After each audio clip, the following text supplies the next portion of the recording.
స్థిరపరచండి, కృప చూపండి. వాక్య సందేశంలోకి తెలుసులుగా నీ అస్తం తోడుగుంచి నడిపించి ఆశించండి. యేసు నామములో అడుగుచున్నాను తండ్రి, ఆమేన్. మరొకసారి మీ అందరికి వందనాలు. తడ చేయకుండా దేవుని వాక్యాన్ని చూసుకుందాం. లోకాల వార్త 17వ అధ్యాయం 26, 27 వచనాలు తీయండి. స్పీడ్గా తీయండి, నాకు కొంచెం రెఫరెన్స్లు. లోకాల వార్త 17వ అధ్యాయము 26, 27 వచనం. నోవాహు దినములలో జరిగినట్టు మనుష్య కుమారుని దినములలో జరుగును. నోవాహు ఓడలోనికి వెళ్ళిన దినం వరకు జనులు తినుచు, తాగుచు, పెండ్లాడుచు, పెండ్లికి ఇవ్వడుచు నుండిరి. అంతలో జలప్రళయం వచ్చి వారందరినీ నాశనం చేసెను. లోతు జనులు తినుచు, త్రాగుచు, కొనుచు, అమ్ముచు, నారు నాటుచు, ఇండ్లు కట్టుచు నుండి. అయితే లోతు సొదొము విడిచిపోయిన దినమున ఆకాశం నుండి అగ్నిగంధకములు కురిసి వారినందరినీ నాశనము చేసెను. ఆ ప్రకారమే మనిషి కుమారుడు ప్రత్యక్షత దినమున జరుగును. ఈ మాట జాగ్రత్తగా గుర్తుపెట్టుకోండి, జాగ్రత్తగా వినండి. నాతో కలిసి అందరూ ఈ మాట చెప్పండి. ఒకసారి నాతో కలిసి అందరూ ఈ మాట చెప్పండి. ఆ ప్రకారమే మనిషి కుమారుడు ప్రత్యక్షత దినమున జరుగును. ఆ ప్రకారమే మనిషి కుమారుడు ప్రత్యక్షమగు దినమున జరుగును. ఏ ప్రకారం జరుగును? లోతు సొదొమ గొమొర్ర విడిచిన తర్వాత అగ్ని గంధకాలచే ఎలాగైతే ఈ లోకాన్ని కాల్చేశాడో ఆ ప్రకారమే మనుష్య కుమారుడు ఈ లోకంలోకి వచ్చిన తర్వాతట ఈ లోకము అగ్ని గంధకాలతో కాల్చబడుతుందట. దేంతో కాల్చబడుతుంది? అగ్ని గంధకాలతో ఈ లోకము కాల్చబడుతుంది. ఎందుకు కాల్చబడుతుందంటే నోవాహు దినములలో జరిగినట్లే మనుష్య కుమారుడి దినములలో జరుగును. నోవాహు దినములలో ఏం జరిగింది? తింటున్నారు, తాగుతున్నారు, పెళ్లి చేసుకుంటున్నారు, పెళ్లికి ఇచ్చుకుంటున్నారు. అదే లోతు దినాల్లో ఏం జరుగుతుంది? Same repeat.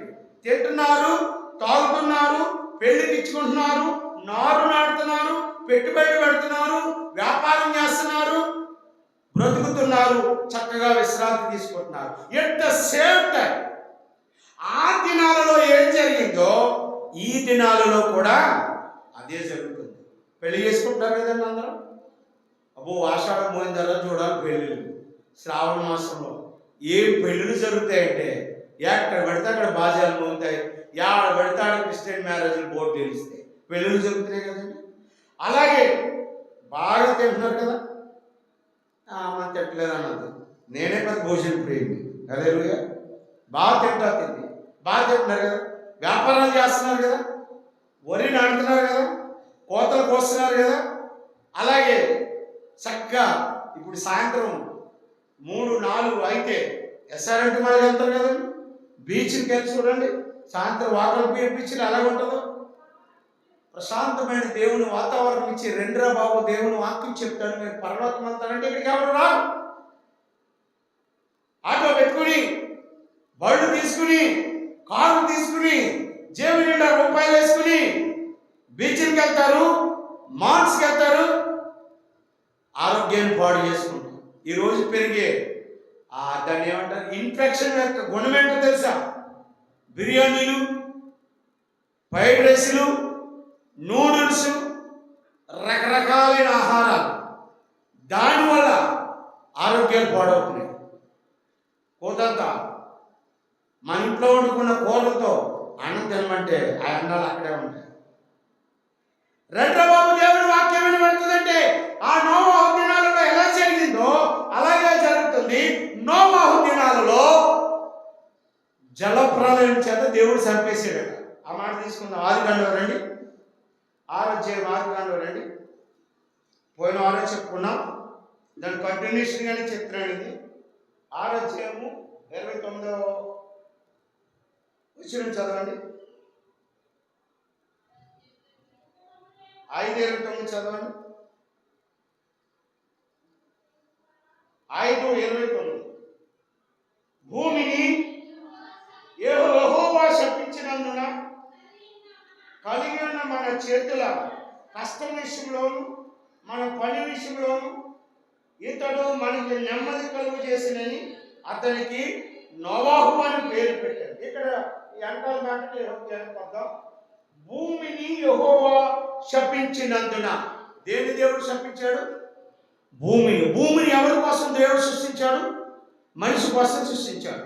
ఈ భూమిని యెహోవా శపించాడు. ఎందుకు శపించాడంటే ఈ భూమి మీద ఎక్కడ ఉంటుందండి? నరుల చెడుతనము గొప్పగా ఉందట. ఎవరి చెడుతనం? ఆ నరులలో నీవు ఉన్నావు. ఎన్నో వచ్చిన 6:5 చదవండి. నరుల చెడుతనము భూమి మీద గొప్పదని వారి హృదయం యొక్క తలంపుల్లోని ఊహంతయు ఎల్లప్పుడూ కేవలం చెడ్డదని యెహోవా చూసి తాను భూమి మీద నరులను చేసినందుకు యెహోవా సంతాపపడ్డాడు. ఏం పడ్డాడు? అప్పటి వరకు దేవుడు ఎంత సంతోషపడ్డాడండి. ఎన్ని అధ్యాయంలో నరుని సృజించాడు? 2 అధ్యాయంలో నరుని సృజించాడు. 6వ అధ్యాయం వచ్చినప్పటికి యెహోవా సంతాపపడ్డాడు. ఎలా సంతాపపడ్డాడు? ఈ భూమి మీద నరుని చేసినప్పుడు ఎంత సంతోషపడ్డాడు. మట్టిని తీసుకున్నాడు, బొమ్మను చేశాడు. బొమ్మ అంటే ఎలా కాదు, తను ఎలా ఉన్నాడో అలా చేశాడు. ఆ రూపాన్ని అమర్చుకున్నాడు. ఈ బొమ్మ మాట్లాడతలేదని అనుకున్నాడు. ఓహో, ఈ బొమ్మలో జీవం లేదనుకున్నాడు. నోరు తెరిచాడు, బొమ్మది జీవాత్మను ఊదాడు. నరుడు జీవాత్మాయిగా నరుడు సంతోషంగా ఉన్నాడు. నరుడు ఆనందంగా ఉన్నాడు. నరుడు బ్రతుకుతున్నాడు. నరుడు మాట్లాడుతున్నాడు. నరుడు తిరుగుతున్నాడు. దేవుడితో పరిగెడుతున్నాడు. దేవుడితో డ్యాన్స్ కడుతున్నాడు. దేవుడి సంకెక్కుతున్నాడు. ఇంత సంతోషంగా ఉన్న ఈ నరుడు 6వ అధ్యాయం వచ్చేటప్పటికి ఈ నరుడిని చూసి దేవుడు సంతాపం అంది. ఈ నరుడిని మోయించున్న ఈ భూమి శపించబడుగా కనబడాడు. భూమి శపించబడితే పచ్చని చెట్లు వస్తాయా? చెట్లు లేకపోతే పీల్చుకోవడానికి గాలి వస్తుందా? భూమి శపించబడితే వరి నాటుచుండునే కదా. వరి నారు నాటుచుండునే, అది వరి అన్నా కావచ్చు. నారు నాటిన తర్వాత ఈ నారు నాటబడిన ఈ నారు ఈ పెరుగుతుందా? భూమి శపించబడితే. భూమి శపించబడితే భూమిలో నీళ్లు పైకి వస్తాయా? భూమి శపించబడితే మానవ మనుగడ ఉంటుందా? ఈ అన్నింటి కారణం ఏంటి తెలుసా? ఏ నరుడైతే దేవుడితో సహవాసంలో ఉన్నాడో, ఏ మానవుడైతే దేవుడితో సహవాసంలో ఉన్నాడో ఆ నరుడు ఆ మానవుడు దేవుడితో సహవాసం చేయడం మానేశాడు. ఎందుకు మానేశాడంటే నరునికి జ్ఞానం ఉంది. ఎందుకు మానేశాడంటే నరునికి డబ్బులు ఉన్నాయి. ఎందుకు మానేశాడంటే నరునికి కార్లు బంగళాలు ఉన్నాయి. ఎందుకు మానేశాడంటే నరునికి మానవునితో దేవునితో పని లేదు. ఎందుకంటే తను స్వతహాగా బతకగలడు. ఆ తెలివితేటలు ఎవరు ఇచ్చాడు? దేవుడు ఇచ్చాడు. ఆ తెలివితేటలు ఎవరు ఇచ్చారు? దేవుడు ఇచ్చాడు. స్వతహాగా బ్రతకగలడు. ఇంక దేవుడు ఎందుకు? అప్పుడు దేవుడు నిన్నేం చేయడు. ఇక్కడ అదే అంటారు, నీకు సమాధానం చెప్పడు, నిన్నేం చేయడు, నీ జోడుకు రాడు. నిన్ను ఎవరైతే మోస్తున్నారో వాళ్ళకి వేసేటట్టు పనిష్మెంట్. భూమి శపిస్తే భూమి దేవుని మాటకి అనుకుని ఉంటుందా? సందర్భాలు ఉన్నాయా? ఆకాశమా భూమి, గట్టిగా చెప్పాలి, ఆకాశమా భూమి మరి ఉంటుంది కదా, అక్కడ ఉన్నది కదా, యెషయా అన్నది కదా, మరి ఇక్కడ ఎందుకుందో ఏంటది? శపించావు. ఆ ప్రభువా నీవే నన్ను చేశావు. ప్రకృతి దేవుని మాట వింటుంది, తస్మా జాగ్రత్త. మనిషి దేవుని మాట వింటలేదు, ప్రకృతి దేవుని మాట వింటుంది. ఆకాశమా నువ్వు నెమ్మది కలిగి అన్నాడంట సముద్రం మీద ఉండి. ఆకాశం నిమ్మలమైపోయి వాడలో ప్రయాణం చేసినాడు. నేను నీటి మీద నడుస్తానంటే నీరేం చేసిందంట?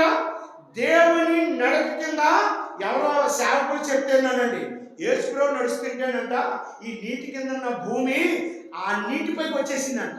నడక ఎవరిది? యేసేది. నడిచేది దేని మీద? నీటి మీద. ఇప్పుడు ఎవరో దేవుడు మాట్లాడుతున్నారు, భూమి వచ్చేసిందంట నీటి కిందకి. నీటి మీద నడుచుకుంటూ పోతారు. ప్రజలకు అందరికీ ఏం తెలుసు? నీటి మీద నడుస్తున్నాడు అనుకున్నారు. కానీ ఇక్కడ జరిగిన విషయం ఏంటి? నీటి కింద భూమి పైకి వచ్చేసిందంట. నీరు భూమి ఒకటే. ఈ రెండు దేవుడు మాటినియే. నీరు భూమి ఒకటే, భూమి పైకి వచ్చేసిందంట. దేవుడు నడుచుకుంటూ పోతున్నాడు. ప్రకృతి దేవుని మాట్లాడలేదా? ప్రకృతిలో భాగమైన సింహాలు దేవుని మాట్లాడలేదా? ప్రకృతిలో భాగమైన గాడిద బిలాముతో మాట్లాడలేదా? ప్రకృతిలో భాగమైన మరి ఇక చాలా సందర్భాలు చూసుకుంటే ఏంటండి, పాములు, కాకులు, చేపలు మింగమంటే ఎవరైనా మింగలేదా? కాకితో ఆహారం పట్టుకెళ్ళమంటే ఏలేపు ఆహారం పట్టుకెళ్ళమలేదా? పాములు కర్రవు అంటే పాము కర్ర అవ్వలేదా? కర్ర మళ్ళా పాము అవ్వలేదా? ఇత్తడి సర్పం పాములు వెళ్ళి ఈ ప్రజలందరినీ కుట్టేయమంటే కుట్టేయలేదా? ఇత్తడి సర్పం పైకెత్తితే బ్రతకలేదా? ప్రకృతి దేవుడు మాట్లాడికిచ్చింది. కాబట్టి ప్రకృతి ఇంతవరకు చక్కగా ఉంది. ప్రకృతి ఎవరి కోసం సృష్టించబడింది? దేవుని కోసం సృష్టించబడింది. దేవుడు మాట ఈ ప్రజలు ఆలకిస్తారు. చాలా గొప్ప అవకాశం ఇచ్చాడు దేవుడు. నోవాహు కాలంలో నోవాహుని పిలిచాడు. ఎందుకు నోవాహుని పిలిచాడంటే 29వ వచనం చదవండి. ఎందుకు నోవాహుని పిలిచాడంటే దేవుడు 5:29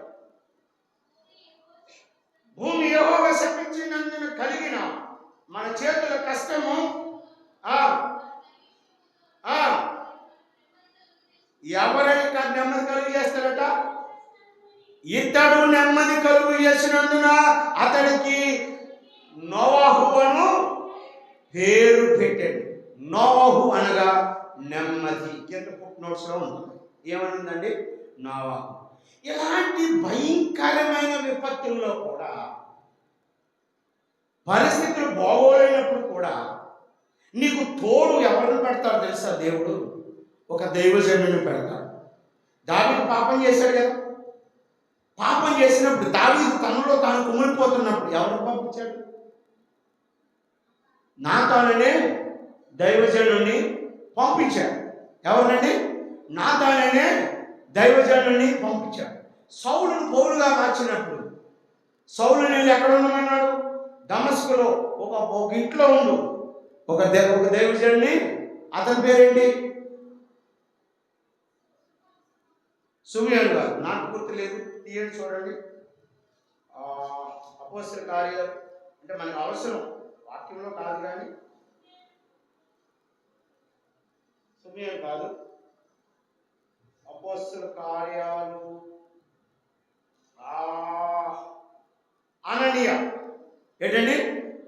అననీయ అనే భక్తుడిని పంపించాడు. ఎవరి దగ్గరికి చెప్పాలి? పౌలు దగ్గర. కొర్నేలికి ఒకటి తక్కువగా ఉంది.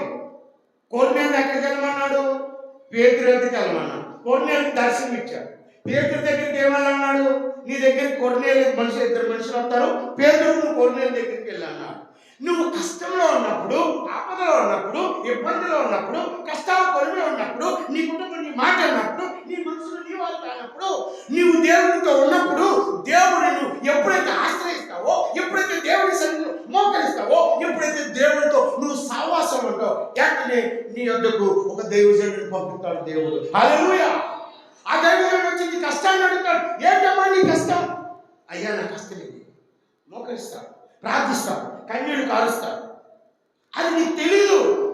అది దేవుడు పంపించిన దూతని నీకు తెలియదు. కానీ నీ కష్టాన్ని తన కష్టంగా మార్చుకుని దైవజనుడు తన విజ్ఞాపన దేవుని వద్దకు పంపుతాడు. హల్లెలూయా, హల్లెలూయా. ఎప్పుడైతే నువ్వు కష్టం వచ్చిందో నువ్వు దేవుని ఆశ్రయించు. చూసారండి, మన సంఘానికి పట్టిన కష్టాలు మీరు రాలేదు చాలా మంది. ఇందాక చెప్పారు ఎన్ని కష్టాలు, ఎన్ని ఇబ్బందులు. సంఘము బలహీనమవుతుంది. ఇంట్లో ఉన్న కష్టాలను బట్టి సంఘము బలహీనమవుతుంది. భార్య భర్తల మధ్య గొడవలు, సంఘము బలహీనమవుతుంది. అన్నదమ్ముల మధ్య గొడవలు, సంఘం బలహీనమవుతుంది. కుటుంబ కలహాలు, సంఘం బలహీనమవుతుంది.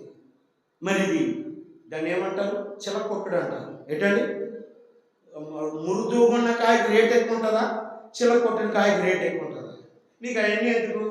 ద్రాక్ష పళ్ళు గుత్తులుగా ఉంటే కేజీ 150 రూపాయలు ఉండదు. అదే ద్రాక్ష పళ్ళు గుత్తులోసి రాలిపోయి పక్కన పోగేస్తాడు. ఆయన కేజీ ఒక 50 రూపాయలు ఇచ్చి, అది ద్రాక్ష పళ్ళే అంటే గెల్ల ఉంటే విలువ ఉంది, గెల బయటకు వస్తే విలువ పడిపోయింది. గెల బయట ఏమైంది? అది సంఘానికి ఎవరు అంటి పెట్టుకొని ఉంటారో వారు విలువ కలిగిన వారిగా ఉంటారు. నా ఉద్దేశం అది. ఎవరు సంఘం నుంచి విడిపోతారో దాని వాల్యూ ఏమైపోతుంది? డ్రాప్ అయిపోతుంది. అలాంటి పరిస్థితుల్లో దేవుడు నీ దగ్గరికి ఒక దైవజనుడు పంపించాడు. నోవాహు కాలంలో జరిగినట్లుగా ఈ కాలంలో జరుగుతుంది. నోవాహు కాలంలో ఏం జరిగింది మీకు తెలుసు. వారు పెళ్లి చేసుకుంటున్నారు, అన్ని చేసుకుంటున్నారు, కానీ దేవుని మాత్రం మరిచారు. ఆ మనిషిని చంపేద్దాం అనుకున్నాడు దేవుడు, చంపేద్దాం అనుకున్నాడు, కానీ చంపేసే దేవుడు మాత్రం, అది మరలా చెప్పండి, చంపేద్దాం అనుకున్నాడు కానీ చంపేసే దేవుడు మాత్రం కాదు. కాదు, నా దేవుడు గొప్పతనం అది. చంపడండి. నోవాహును పిలిచి, నోవాహు, ఈ ప్రజలు చంపేద్దాం అనుకున్నాను, కానీ ఎక్కడో తెలియని ఒక ఆశయ, ఎక్కడో తెలియని ఒక చిన్న మనసయ, ఎక్కడో తెలియని చిన్న వేదనయ మారుతారేమో, ఒకసారి వెళ్ళిపోరాదు. ఇది వరకు జరిగిన సంగతులు జరుగుతాయని వాళ్ళతో చెప్పరాదు. పని అప్పు చెప్పాడు. ఇవన్నీ నోవాహుకి అప్పు చెప్పాల్సిన అవసరం ఏముంది? ఇంకా ఆ దేశంలో ప్రజలు లేరా? ఆ దేశంలో మనుషులు లేరా? నోవాహులో 7 గుణాలు చెప్పి నా వాక్యాన్ని, ఈ వాక్యం మోజేసి గారు వచ్చారు చూసారు, తాడిపట్టి మోజేసి గారు వచ్చి చెప్పాలి. ఈ వాక్యం అర్థమవుతుందండి. నోవాహులో 7 గుణాలను మీకు చెప్పి నేను టక్ టక్ టక్ పావుగంటుంది, టక్ టక్ టక్ మనం ముగిస్తాను. జాగ్రత్తగా ఈ మాటలు వినండి. నోవాహుని ఆ దినాలలో, ఏ దినాలు? జలప్రళయం ద్వారా నాశనం చేసే దినాలలో నోవాహును ఒక్కడనే దేవుడు గుర్తించినాడు. కారణం ఏంటంటే నోవాహులో కొన్ని క్వాలిటీస్ ఉన్నాయి. ఆ క్వాలిటీస్ ఏంటో మొట్టమొదటి క్వాలిటీ చదవండి. ఆదికాండం 6వ అధ్యాయము 8వ వచనం చదవండి. అయితే నోవాహు యెహోవా దృష్టి యందు కృప, అయితే నోవాహు యెహోవా దృష్టిలో కృప పొందిన వాడాడు. మోషే గారు అన్న 3 మాటలు చెప్తారా? పోయిన వారం చెప్పించారు. చెప్పండి. ఆశీర్వాదం, ఆశీర్వాదం, ఆశీర్వాదం, ఐశ్వర్యం ఇచ్చిన వీళ్ళిద్దరు రైట్. జీవం వల్ల ఆశీర్వాదం వచ్చిన, అందుకే ఎవరు రక్తం అన్నారు రైట్. 3వది అసలు ఇక్కడే కృప. Very good. పిల్లలు ఎంత జ్ఞాపకం చేసుకున్నారండి. ఏంటంటే కృప జీవం కంటే ఉత్తమమైనది. మీకు ఇప్పుడు ఈడీడిగా చెప్పారు కాబట్టి చెప్తున్నాను. చాలా కరెక్ట్ వేలో ఉన్నారు. ఎంత చక్కగా దేవుడి వాక్యం ఉందో చూడండి. ఆశీర్వాదము ఐశ్వర్యం ఇచ్చును, ఆశీర్వాదము జీవం ఇచ్చును. జీవము కంటే కృప గొప్పది కాబట్టి జీవము కృపనిచ్చును. అర్థమవుతుందండి. కృప ఉంటే సమస్తం ఆటపాడుగాడికి వస్తాయి. హల్లెలూయా, ఆమేన్ చెప్పండి. ఆమె నోవాహు యెహోవా దృష్టిలో కృప పొందినవాడే. మరి నువ్వు చేస్తున్న భక్తి కృపతో కలిగింది. నువ్వు వింటున్న మాటలు, నేను చెప్తున్న మాటలు, మీరు వింటున్న మాటలు. ఓ క్వశ్చన్ అయినా మంచి ప్రసంగం యూట్యూబ్లో ఉంటుంది. ప్రసాద్ ప్రొఫైల్ మినిస్ట్రీ అని మా చెల్లి గారు అలా ఛానల్ ఉంటుంది. నువ్వు వింటున్నది దేవుని స్వరమా, చెప్పుచున్నది దేవుని స్వరమా? 2 మాటలు ఉంటాయి. చెప్పుచున్నది దేవుని స్వరమా, చెప్పబడిన మాట నువ్వు ఉంటున్నది అలా ఎలా అవుతుంది? నేను చెప్పానంటే మీరు చెప్తారేంటి? అయ్యో అలా ఎలా అవుతుంది? అలా కాదు. మీరు వాక్యం అయిన తర్వాత మీకు బాగా వాక్యం నచ్చేసింది, మీరు బయటకు వెళ్ళి ఏం చెప్తారు? అది ఇది కరెక్ట్. మా అయ్యగారు మా పాస్టర్ గారు చాలా బాగా చెప్పారండి. ఇప్పుడు నువ్వు విన్నది వేసాను, అమ్మ ఆయన చెప్పింది దానికి చెప్పండి, మాట మార్చదు. నువ్వు విన్న స్వరం వేసాను, అది ఐదు స్వరం. ఇప్పుడు నేను చెప్తున్నాను, నేను చెప్పుచున్నది దేవుడి స్వరమా, నువ్వు వింటున్నది దేవుడి స్వరమా? మీరేం బయటికి వెళ్ళి ఏం చెప్పాలి తెలుసా? ఇక్కడ జాన్ బుజ్జిబాబు ఉన్నా, ఇంకొకరు ఉన్నా, మార్తమ్మ మరియమ్మ ఉన్నా, వాళ్ళున్నా, వీళ్ళున్నా, చెప్పేది దేవుని స్వరం, వింటున్నది కూడా దేవుని స్వరమే. హల్లెలూయా. నువ్వు బయటికి వెళ్ళి ఏం చెప్పాలంటే, మా దేవుడు ఈ రోజు మాతో అద్భుతంగా మాట్లాడాడు, అది సాక్ష్యం. హల్లెలూయా. ఇప్పుడు మా పాస్టర్ గారు బలి చెప్తారంట్లోకి పాస్టర్లు దేవుళ్ళు అయిపోతున్నారు, పాస్టర్ల పూజారులు అయిపోతున్నారు, పాస్టర్ల రెవరెండ్లు అయిపోతున్నారు. పాస్టర్ గారు కారులో వస్తే పరిగెట్టుకుని కారు డోర్ తీసేది ఒకడు, కింద కారు పెట్టేసేది ఒకడు, పాస్టర్ గారు చేయట్టుకుని నడిపించేది ఒకడు. పాస్టర్లు దేవుడు చేయొద్దు, పాస్టర్లు ప్రతినిధి మాత్రమే, మధ్యవర్తి మాత్రమే. హల్లెలూయా. దేవుని ఆలోచనలు చెప్పుతున్నది దేవుని స్వరమే, వింటున్నది కూడా దేవుని స్వరం. రైట్. ఈ వేలో ఉంటే మనం ఎప్పుడు కూడా దేవుని స్వరం, మనం ఎప్పుడు కూడా దేవుడితో నడుస్తాం, మనం ఎప్పుడు కూడా దేవుడి కృప పొందిన వారు అవుతాం. నోవాహు యెహోవా దృష్టిలో దేవుని కృప పొందిన వాడు. ఈ గుణం మనకు కావాలి, ఈ గుణం మనకు కావాలి. రెండో గుణం చదువుకుందాం. మనం ఆల్రెడీ చదివేసాం. రెండో గుణం ఆదికాండం 5:29 నోవాహు అని పేరునకు అర్థం ఏంటి? నెమ్మది. నోవాహు తన జీవితంలో నెమ్మది కలిగిన వాడు. ఎవరండి నోవాహు? గాబరా పడిపోడు. నేను గాబరా పడిపోతాను, మామూలు గాబరా కాదు. 12 గంటలు 1 గంటలకు భోజనాలు ఎట్టుకెళ్ళాలి, 4 గంటలు లేచిపోతాం, ఆశ్రమం లేపేస్తాను, పిల్లలు లేపేస్తాను, ఎవరన్నా సాయం చేయకపోతారు, వాళ్ళు ఫోన్లు చేసేస్తాను, తెగ గాబరా పడిపోతాను. భోజనం 2 గంటలకి, 1 గంటకి. నేను ఎప్పుడు గాబరా పడిపోతాను? 4 గంటలు. ఏడుకు వస్తాను, 10 అయిపోయింది, ఎవరు రాలేదేంటి, ఫోన్ సిద్ధపడేస్తాను, గాబరా పడిపోతాను. కార్యం బ్రహ్మాండం జరుగుతుంది, అద్భుతంగా జరుగుతుంది, మంచి అవుట్పుట్ వస్తుంది. ఇందాక ఆరాధన చేసి ఆరాధన చేసేవాడికి సంఘంలో ఎంతమంది ఉన్నారు?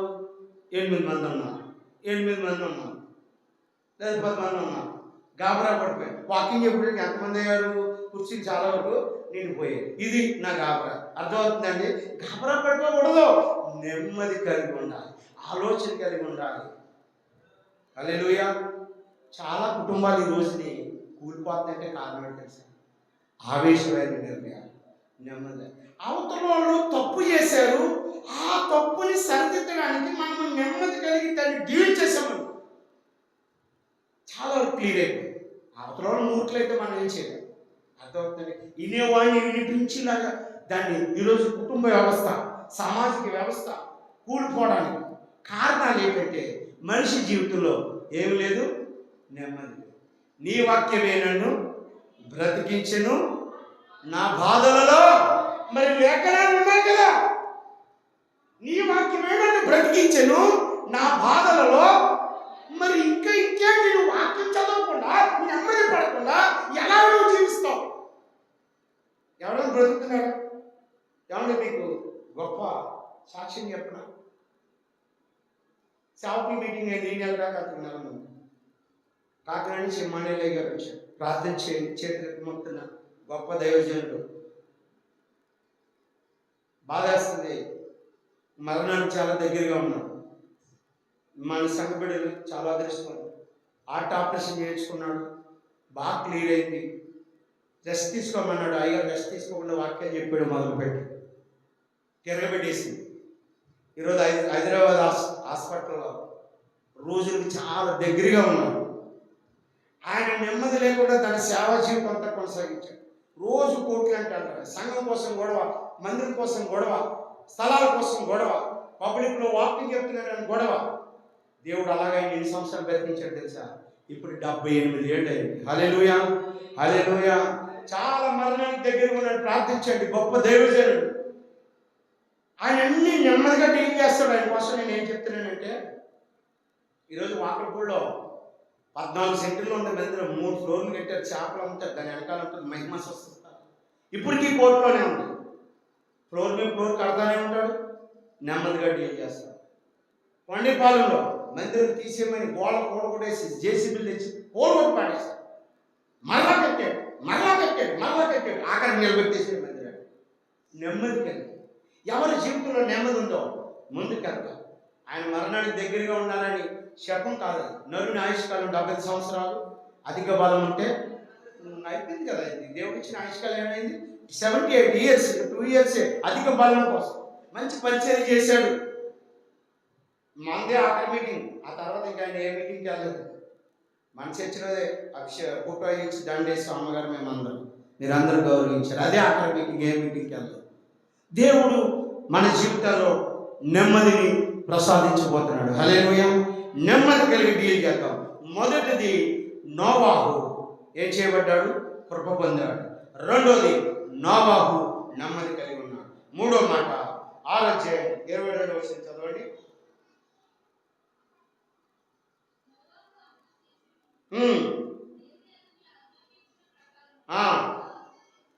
నోవాహు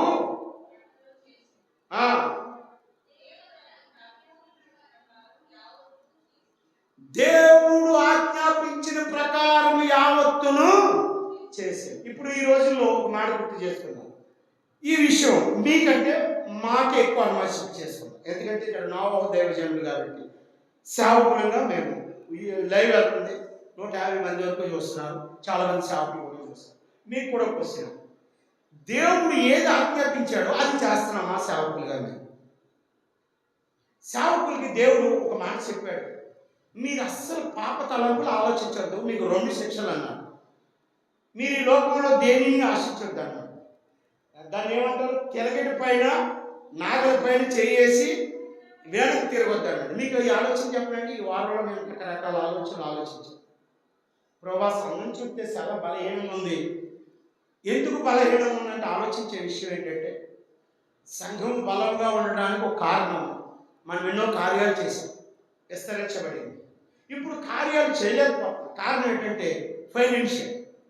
నిన్నే నాకు ఫోన్ వచ్చింది, అన్న 10 లక్షల వరకు ఒప్పుకున్నాను, నువ్వు దగ్గరుండే నీ డబ్బులు వర్కిపోయాయి, మేము పని చేస్తాం హైదరాబాద్ నుంచి.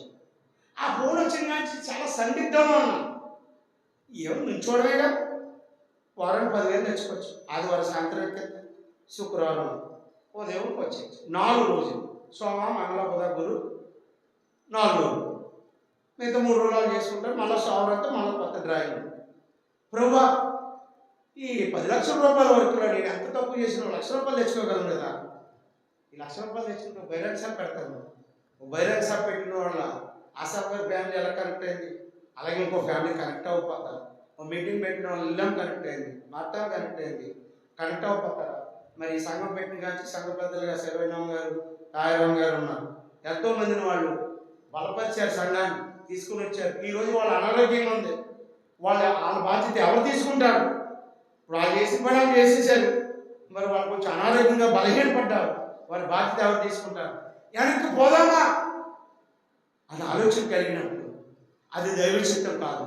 దైవ చిత్తం అయితే ఇక నేను మరణానికి పాత్రం. రాత్రి రాజు వచ్చాడు, నాకు పొట్టెట్టుకో, ఆదివారం పొట్టిస్తాను, ఇప్పిస్తాను.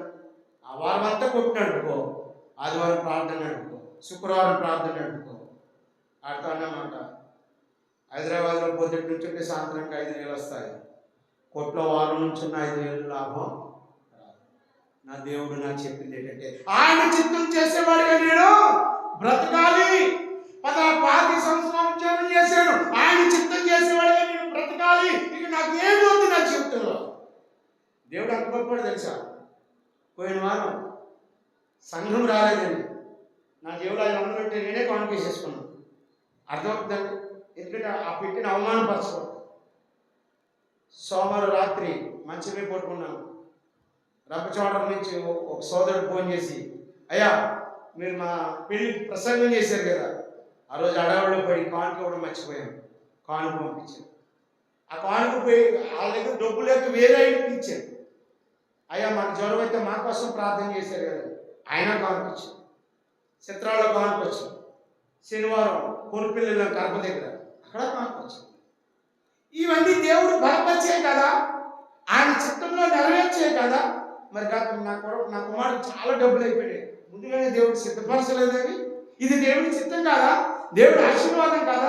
రాత్రి పాస్టర్ గారు ఫోన్ చేసి లైట్ అయితే బాబు చాలా డబ్బులు అయిపోతున్నాయి, మన దగ్గర డబ్బులు అంటలేదమ్మా, నన్ను ఏం తెమ్మని నీకు అన్నం పెడతాను అన్నాను ఫోన్. హల్లెలూయా. దేవుడు సిద్ధపరిచింది. ఆయన ఆజ్ఞ మాటింటే ఆయన చిత్తం ఎలాగంటే అలా జరిగిస్తే నువ్వు ఆస్వాదించబడతావు. ఇది శాపంగా మేము ప్రశ్నించుకోవాల్సిన మాట. ఆయన చిత్తం జరిగించాం. సమయం అయిపోయింది. ఇంకా 5 నిమిషాలు ముగిస్తాను. 4వ మాట చూసుకుందాం. 3వ వచనం. ఆలోచన 3 స్పీడ్గా చదవాలి. 5 నిమిషాలు ముగించాం. ఆ ఆ ఆ ఆ ఆ ఆ ఆ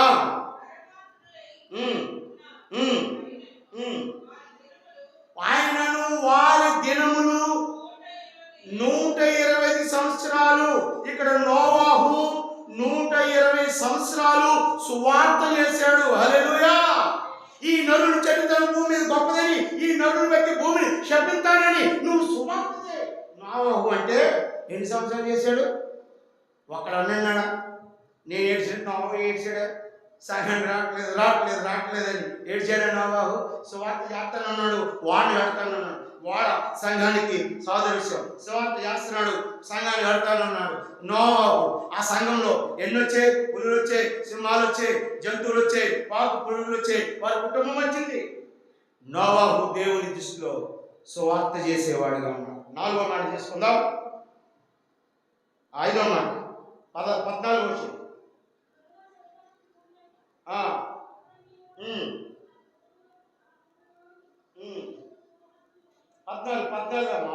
14 వచ్చింది.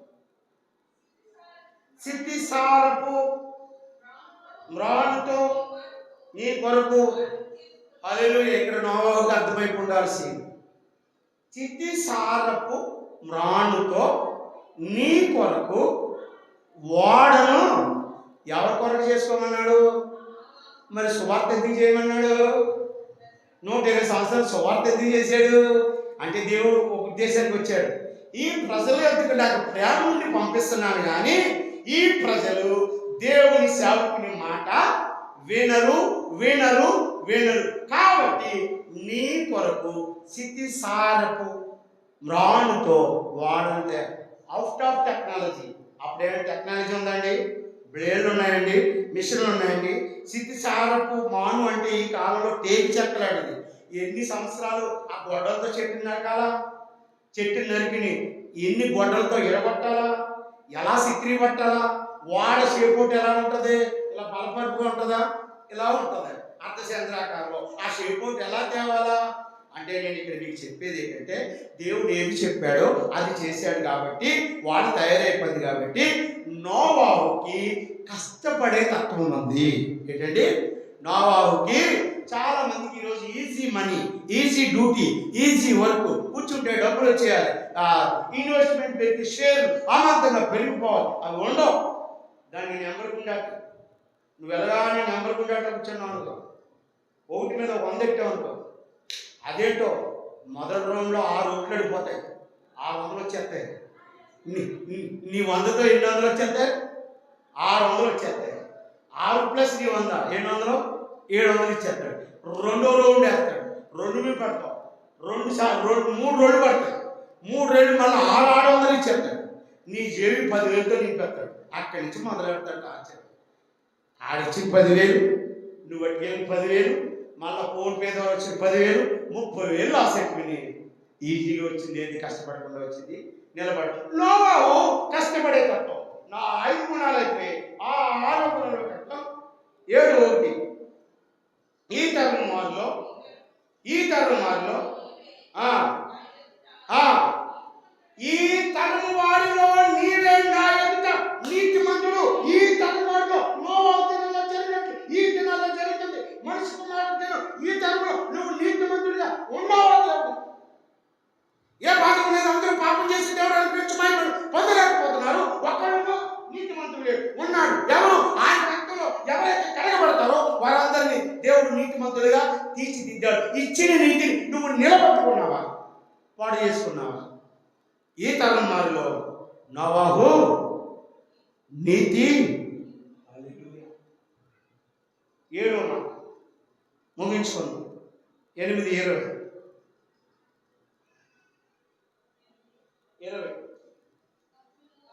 అప్పుడు నోవాహు యెహోవాకు యెహోవాకు. ఇప్పుడు నోవాహు ఎందుకు ఇష్టమో దేవునికి అర్థమైందా? బలిపీఠం అంటే ఏంటి తెలుసా?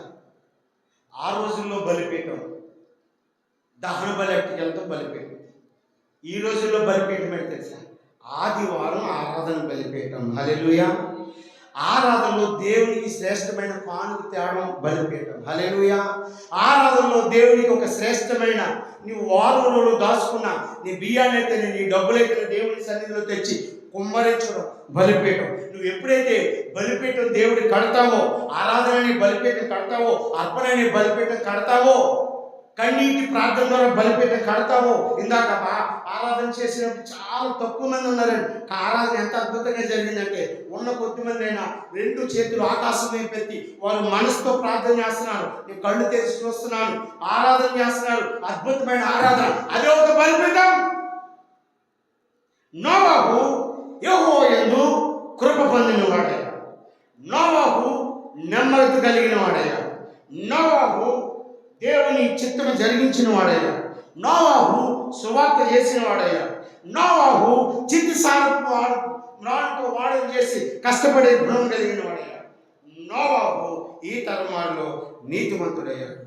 నోవాహు బలిపీఠం కట్టాడు. ఇప్పుడు తీస్తే సమయం చాలదు కానీ ఓడ కిటికీ ఏం చేసిందంట? ఏం చేయబడింది? మూయబడింది. ఏం చేయబడింది?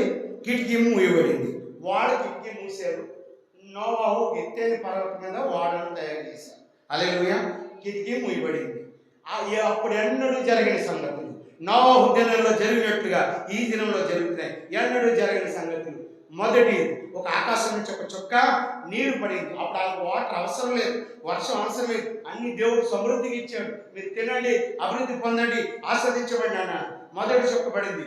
మొదటి రోజు, రెండో రోజు, నెల రోజులు, 40 రోజులు, రాత్రులు పగలు ప్రచండమైన వర్షం పడడం ప్రారంభించింది. ఇప్పుడు ఈ వాడ చుట్టూ ప్రజలు మమ్మల్ని కాపాడండి, కాపాడండి, కాపాడండి, కాపాడండి అని కేకలేస్తున్నారంట.